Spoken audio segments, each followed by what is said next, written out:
Hello, welcome everyone. My name is Adriana Fernandez. I'm a regulated Canadian immigration consultant. Today we are with Patrick Keeney. Thank you very much for your time. Patrick, welcome. My pleasure. Thank you. Thank you. And Patrick holds a PhD in the philosophy of education from Fraser University in Vancouver. His areas of interest include higher education, liberal learning, conservative politics, and religion. His writings have appeared in a wide variety of journals in both the academic and popular press in Canada, the UK, and the US. So you divide your year between Kelowna and Thailand, right? That's right. Yeah, So I have an appointment at Chiang Mai University in the north of Thailand. Okay. And yeah, you are a visiting scholar in the Faculty of Education at Chiang Mai University. And you have several published books that we might mention. One is, let me see the name, Academic and Ethics and Liberalism, 2007 and 2006. And several articles published as well from on the Epoch Times, and you have also a lot of publications on C2C Journal and the mockrack.com will be the site to find your biography and more information about you. We will be leaving the links to your articles and your books below the video for anyone who is interested. So thank you very much. And it's an honor for me to be interviewing a writer and an author, a Canadian author. We'll be talking about the philosophical point of view of the Canadian citizenship versus the Canadian identity. So if you're okay, we will go with the first question. Yeah, go ahead, Adriana. Okay, thank you. So, well, how would you define the Canadian identity? And this is more related to your article, The Progressive Decline of Journalism, which mentions or states one phrase, one sentence, saying Canadian politeness is much mocked and ridiculed, and indeed it is all too easy to do. We frequently mistake politeness for difference or lack of conviction. So I repeat the question, how would you define the Canadian identity? Well, you know, as we were discussing a moment ago, I used that line in that article, you're quite right, about politeness, and that is the cliche about Canadians everywhere. We're polite to a fault. But I think a better word might be tolerance. I think perhaps that is part of the Canadian identity. We tend to be tolerant, perhaps to a fault, of people, and you know, but we do find the middle way. I think if there was a Canadian star sign, it would be Libra. You know, the scales, we tend to see things on both sides, because very often, however strident our views might be, our political opinions might be, there's a part of us, I think, Canadians at least, that understand there are reasonable people on the other side as well. Right?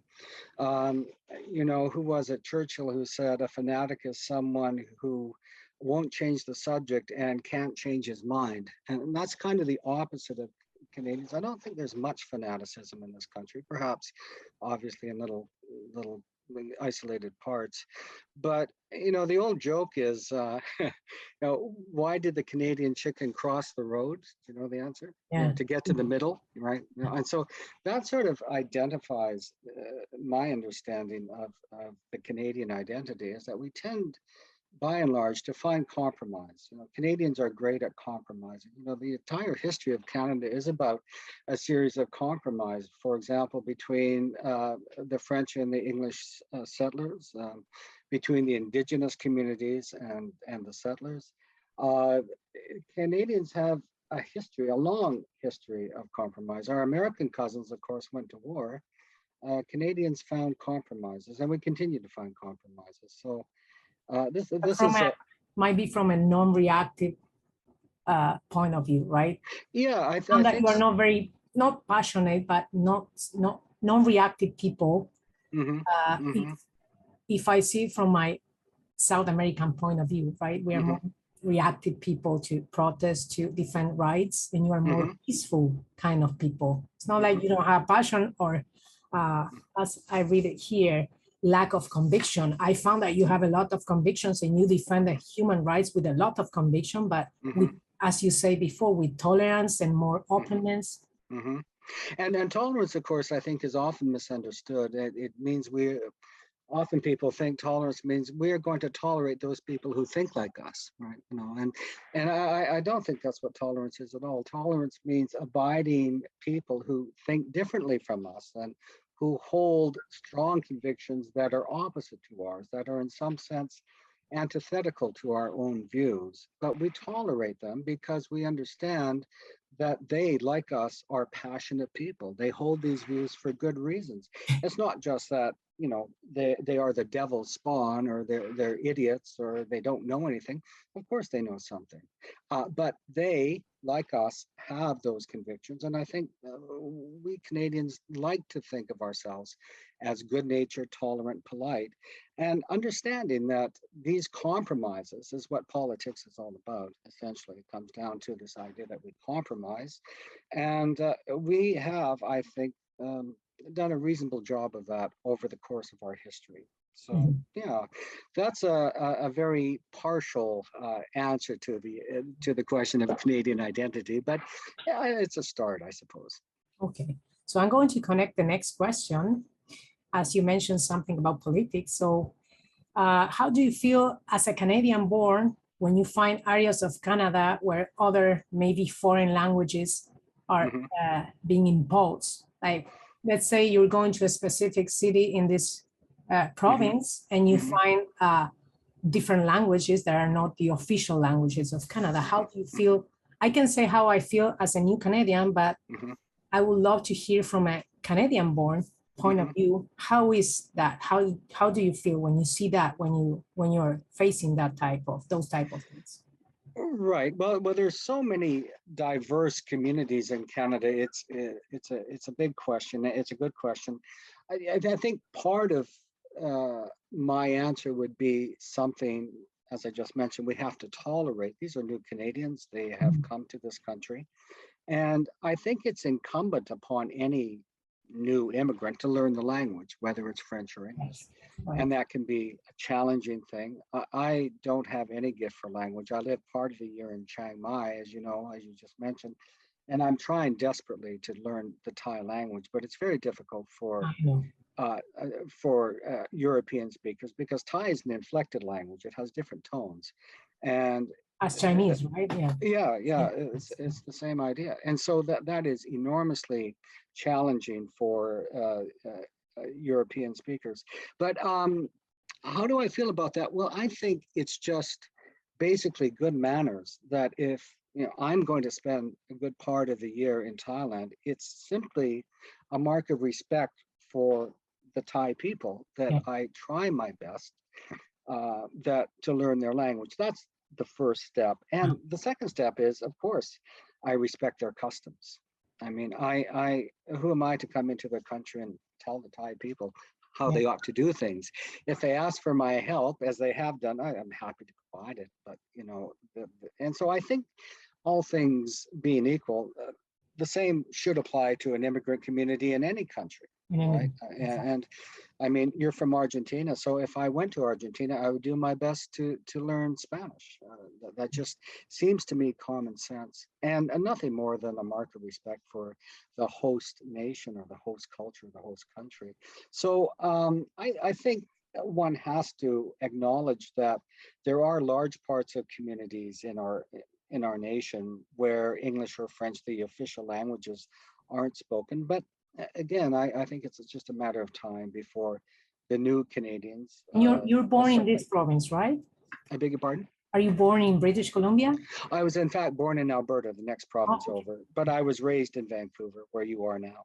So yeah, I'm familiar with a lot of the areas where you are. Yeah. So no, I think that's again, we need to respect the cultural norms of whatever nation we happen to find ourselves in. And so again, going back to that tolerance idea, I think that we need to be tolerant of these new Canadians. They're learning, and it's sometimes a challenging thing, as I can well attest. You know, Yeah, especially writing or especially reading, writing, reviewing, especially the language. asking questions from a respectful point of view, Hmm. because in my culture, I might have the habits to do some, maybe ask a question in a different way. And I Hmm. had to change completely the way I ask a question too here Hmm. in another language, because you might be offending too without even realizing. Right, So right. And these cultural norms are sometimes very subtle and without long experience in sorry, which. I hear people, even relatives, saying that they don't feel like you have a culture. And in my opinion, I think you really do have a culture. It is a subtle, more Hmm. maybe Hmm. not so imposed type of culture. You don't try to impose your culture to anyone who comes to your country. You're just open heart and to everything. And as you say, Yeah, I think that's right. And I mean, I've heard that endlessly, that there's no such thing as a Canadian culture. In fact, our Prime Minister, Mr. Trudeau, said a similar thing. There's no such thing as a Canadian, says Mr. Trudeau. I, I, I find that I quite feel frankly like preposterous. I'm Canadian when I found myself trying to be decent. Not trying, I am Hmm. decent. I find that in common with my home country or my nationality. As this question came to me, or this topic of conversation came to me from social networks when I found somebody asking me, "Do you really feel Canadian? You're Hmm. saying you're not born in Canada. Do you Hmm. really feel Canadian?" And I say, "I feel Canadian when I'm decent, and I feel like Hmm. you're decent people, so you can trust, Hmm. right?" Hmm. Doesn't mean in my home country we cannot trust, but we have a different type of society now. It's very polluted with different ideas. So Hmm. many people are maybe many people can trust in other people. And here you are like more tolerant, more respectful. And from the moment you are line up on a bus, stop, you're respecting the line. Hmm. Everything is Yeah, that's what we're. I think that's an important part of the Canadian identity. We will line up and wait our turn. Yeah, You know, and I know you've that's what makes traveled. the difference in your life. And that, I think, betokens the idea that Canadians will queue up and not barge ahead, is betokens something fundamental about Canadian decency. And I've been in countries, and so have you, where people just push and shove and elbow their way to the front of the line. No, Canadians will respect that we wait our turn, and that seems to, in my view at least, Human be, values. be significant in some way. I mean, I haven't really thought about that very much, but I think countries that queue, shall we say, have a different culture than countries where there's a mad rush to the front. Uh-huh. You know, Yeah, yeah, that's something right. like that. Yeah, exactly. So let's go with the third question. What do you think are the factors that might be affecting this identity the most? Yeah, that's a good question. And I mean, I guess I have two answers. And the first answer would be just, and I have to be careful here, but I don't think we Canadians teach Canadian history particularly well.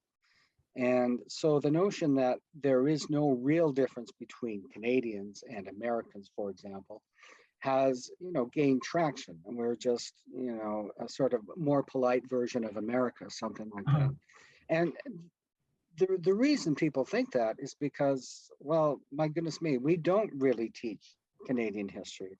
When I was in high school, I mean, we learned all about the US, we learned about European history, we learned, I don't know anything about, except for Canada. And it was all done under the rubric of social studies. We don't teach history anywhere, we teach social studies. And I think that's regrettable.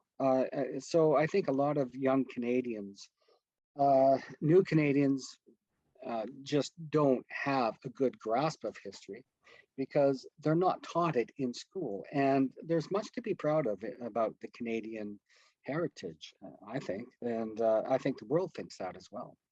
People aren't really beating a path to, I don't know, China to try and become a citizen there, or to North Korea. They want to come, broadly speaking, to liberal democracies where there is freedom and guarantees by the government of freedom of press, all the rest of it. And so I think we as Canadians ought to be much prouder of our heritage and take steps to ensure that the next generation understands what there is to be proud of. So that's the first answer. I think, broadly speaking, our schools should have a much stronger component of Canadian history in their curriculum. That's the first thing. But the second thing to say, you asked what's affecting the Canadian identity, and I would answer, and it might seem a little bit of a dodge, I don't think it is, but we in Canada are part of that same, cultural wars that are taking place throughout the Western world, really. We see this everywhere. And under the rubric of diversity, inclusivity, and equity, the DIE, motto, and we're watching that march through our institutions. And I think that is dangerous. I mean, the whole Yeah, diversity. it's like this kind of the scale going too much up or down. Yeah. And I mean, I suppose I would say something like this. I mean, I don't want to get into the debate about whether DIE is a good, bad, or indifferent thing, but it is a conversation that we can have. We meaning the society. And it seems to me that we're not having that conversation. I mean, again, these are huge issues. And to simply sweep objections to it under the carpet, as we've been doing, it seems to me not a very smart thing to do. For example, I am a member of an organization. They send me jobs that I might be interested in from time to time. And I was sent a link to a job at CBC Radio in in Kelowna. And, I just out of curiosity, I looked at what a CBC radio producer would do in Kelowna. But before I got to the job description, I looked at the requirements. As a candidate, I needed to basically sign an oath of loyalty to diversity, inclusion, and equity. And I thought, wow, that's weird. I mean, really, it's just weird. Why would a public broadcaster insist that a radio producer has to sign on board what is, after all, a very contentious set of issues? And so I found that very peculiar. So the threat to the Canadian identity, I think, is coming about through this woke triumvirate of diversity, inclusivity, and equity, as well as this, shallow, solipsistic narcissism of the identity debates. That's not a healthy thing for any society. And so, in my humble opinion. And so I think what we're witnessing in Canada is the same thing we're witnessing throughout the Western democracies, quite honestly. And it has, again, I think it needs to be resisted. I really do. But What do you again, feel? What do you feel that the actual or current leaders are doing or taking? Do you think they're taking any action about this conservation or protection of identity? I don't think so. I mean, example, regarding that issue, you have that job offer you found. right. Is anyone interested in protecting rights or taking any action, or is all the opposite? What do you think? I don't really see any evidence of a political leadership that's willing to, advance the notion of a Canadian identity or Canadian nationalism. And that wasn't always. As you mentioned before, is like maybe the current leaders might say that or affirm that there is no culture, there's no identity in Canada. So they support that idea. Is like we are maybe in the wrong path. Right. The notion that we are all somehow these amorphous, ungrounded people just adrift on modernity is something like that. And I think that is kind of the default situation, not only in Canada, but again, I see evidence of this, in the media throughout the Western nations. And I don't think it's very healthy. There was a British writer who talked about the somewhere people versus the anywhere people. The somewhere people are grounded in a history, in a community, or they're grounded in a way of life. The anywhere people are cosmopolitans. They can, be at home in Argentina, in Canada, UK, Britain. Doesn't really matter. So I think, again, this is hardly unique to Canada, but it is the age in which we live. We are witnessing this, erosion of paradigm shift, kind of. I beg your pardon? Shift on a paradigm. Yeah, it is a kind of tectonic plate shift in how we are to, understand nationalism or patriotism. Or In countries too, right? Yeah. I'm sorry? Countries. And countries, yeah. What is a nation? What is a nation state? And I used to think of that when I moved to Canada. Before I moved to Canada, I used to think that it wasn't important to have divisional countries in the world. Mm-hmm, mm-hmm. And after a few years and being more mature now, and having a family and seeing having different experiences, I realized that it is important. It's not that something indifferent that maybe any country should be maybe ignoring or. Yeah. It's a huge question, this question of nationhood and nationalism, patriotism. Of course, those are enormous ideas. From the right way, from the good, positive point of view. Mm-hmm, mm-hmm. And I think that there is much to be celebrated about the idea of a nation as the political entity the political entity most responsive to the needs of citizenry. I watched in England, of course, they had that huge Brexit debate in 2016. And, I had great sympathy for those who wanted to break away from the autocracy of Brussels. So that, this distant capital on the European mainland was dictating to the citizens of the UK, what ought and ought not to happen, to put it very simply. And I feel that, again, a democracy has to be responsive to the needs and the ideas, the wants, the desires of its citizens. And I think what we see in empires, whether, it's, the empires of days past or, the modern, colonial, efforts of Mr. Putin, is the ensconcing of large populations to answer to a central authority. And I think communities need to have a political entity that's most responsible to the needs of the people close by it. So yeah, and again, I will say that in Canada we have, I think, found a pretty reasonable compromise between the local and the central or the distant authorities in Ottawa. Again, it goes back to that Canadian notion of compromise, which is in a sense at the heart of the Canadian identity.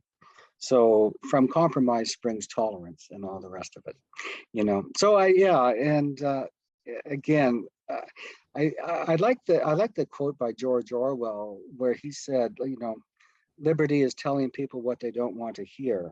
And, again, that to me is wrapped up in this notion of Canadian tolerance. It doesn't take anything to tolerate people we're close to or people who agree with us. It takes tolerance demands that the concept of tolerance demands that we accept views that we don't like, we don't want to hear. And that I think is, again, somewhat central to Canadian identity. Okay, that was very well defined answer. Thank you. And Okay. I'm going to go ahead with the last question, and this is for all those who are going to be watching this video, including Canadians too. May agree or not with this, Canadian born like you or new Canadians, or maybe future immigrants. So what would be your advice to those new immigrants, potential Canadians, in order to feel more identified with the fact of being a Canadian? And how would they contribute with the conservation of this identity we are talking about? That's a very good question. And I think there are a couple of immediate things that come to mind. Firstly, learn the language. I mean, again, it's common sense. It's just good manners. And English is, ubiquitous in Canada, or French if you want to go to Quebec. And as you are doing, Adriana, basically being able to communicate So you can Sure, integrate with the exactly. And if you can't communicate, there's your life is going to be a lot more difficult unnecessarily, it seems to me. So that would be my first, sort of practical bit of advice. Um, and I think I would urge new immigrants to read some Canadian history. And it's not that difficult to find. We have public libraries and all the rest of it. And just find out about their new country as I'm finding out about Thailand, which is for me an endlessly fascinating nation. Um, I think the other thing, I mean, my Thai friends have this expression that translates basically as one's attitude should be gratitude, and I think that's not a bad mantra to bring into a new country, and particularly a country that's been as blessed as Canada with its natural resources, political stability, and reasonably, safety. reasonably tolerant people, I should say, something like that. And I think there is this notion in Canada, and again, it's not just in this country, but I see it rather ubiquitously everywhere, that our wealth, our great riches, um, is going to be here forever. So we have this marvelously wealthy and prosperous nation, and it deludes us into believing that this it has always been the case, that we Canadians in our history didn't work to make this happen. Our ancestors, and I can tell you stories about my family, they sacrificed a great deal to bring us to this level of prosperity where we currently are. And it's nothing more, really. Working hard, it is Sure. Working hard, thrift, delayed gratification, all of those old-fashioned virtues have been part of the Canadian story in a big way, and again, you talk to any Canadian, and I'm sure he or she can tell you stories of their grandparents or their parents that have had to sacrifice to build what we currently have. And there's a danger, I think, in this complacency, to think that what we have will always be here, right? It's always been thus. No, it hasn't always been thus. There was a lot of hard work and labor gone into making the country what it is.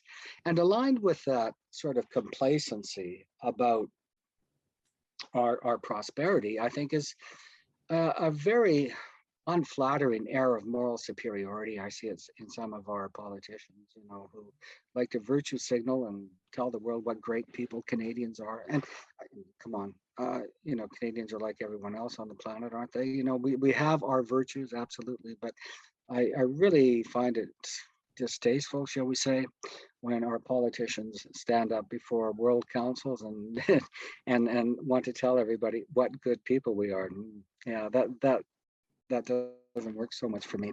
And and the fact that I am born here, that that anyone is born in Canada, doesn't automatically indicate that we are upright, morally responsible, and good people. And I find that's maybe the flip side of the Canadian identity. There tends to be, I think, a little bit of smugness about Canada, particularly when it comes to looking at our American cousins. Right?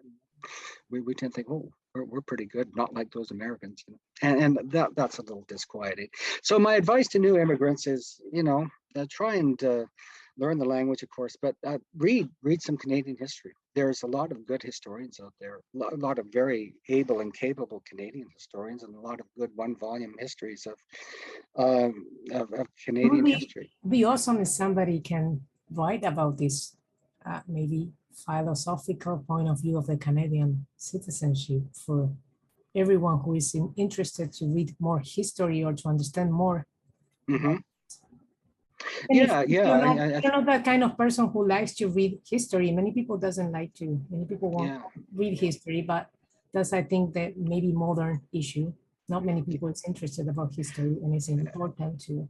That's an interesting point, really. And again, it's hardly unique to Canada, but there is a sense in which we, meaning the contemporary world, tends to dismiss history as not very important and something that happened a long time ago. And and so it is, again, a point not just about Canada, but more generally about the diminishment, shall we say, the historical imagination throughout the world. You know, it's there's a presentism, I guess is the word, that I find not very helpful when it comes to Canada or indeed any other topic.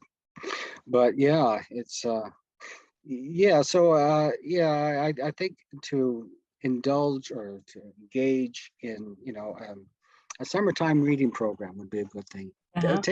Take a book to the beach, for heaven's sakes, and then read a little bit of Canadian history. There's some very good writers. Canada has produced some good writers, and that's a point of minor irritation to me, that I don't think our writers get enough credit for just as Canadians. You're a fan of Joe Regan, right? I beg your pardon? Big fan of Joe Regan? Joe Rogan. Rogan, sorry. Yes. Yeah. I'm not sure I'm a big fan, but I enjoy his conversations. Yeah. Do you recommend any reading from him? Oh, sure. I think. I don't know. One of the writers I'm reading right now is it's not having to do behind. I can see how many books. Sure, but I'm thinking of a guy, an American writer actually called Philip Roth. And just as I've tried to support Canadian writers, he's very good. I'm reading him, and what else am I reading at the moment? I'm reading a book by the British journalist called Douglas Murray. It's called The War on the West, which is a very good read. And of course, he outlines, or does he sort of, what shall we say? He puts flesh on some of the points I've made here about the diminishment of the Western imagination. So I'm always reading those. I would recommend those two. There's a good one-volume history of Canada, The Rise to Greatness by Conrad Black. I think that's a great fat book. I beg pardon? Link below the video. I might find it and put a link below the video too. Sure. Yeah. And if I think about it, Adriana, what I should do is send you a sort of an abbreviated bibliography. Yeah, that's good. That's a good of some books that your viewers might enjoy about Canada, Canadian history, and all the rest of it. But yeah, no, that's a good idea. I'll make sure I do that. Okay. Thank you very much for your time. And we are maybe finished with the questions. So I don't know if you want to add anything else from your perspective about the conversation, or anything else you want to say. Well, it was a pleasure meeting you on Zoom, and it was a fun conversation. So thank you, Adriana. Thank you, because it is very important, not just for me, for everyone who is going to watch this video in the future, who is interested, not only to be or feel a Canadian, but to contribute for the future of their children into this country or any other nation. This is not going to be watched only for Canada. This applies to everything, any culture, any society. So thank you very much, Patrick. And my pleasure. Thank you. So this is everything for today, and have a great day and enjoy the summer up there in Kelowna. Oh, thanks, Adriana. Yeah, and you enjoy Vancouver. Thank you. It's really hot now, so I'm enjoying, but it's really hot. Thank you very much. Okay. Bye. See you soon. See you. Bye now. Take care. Bye.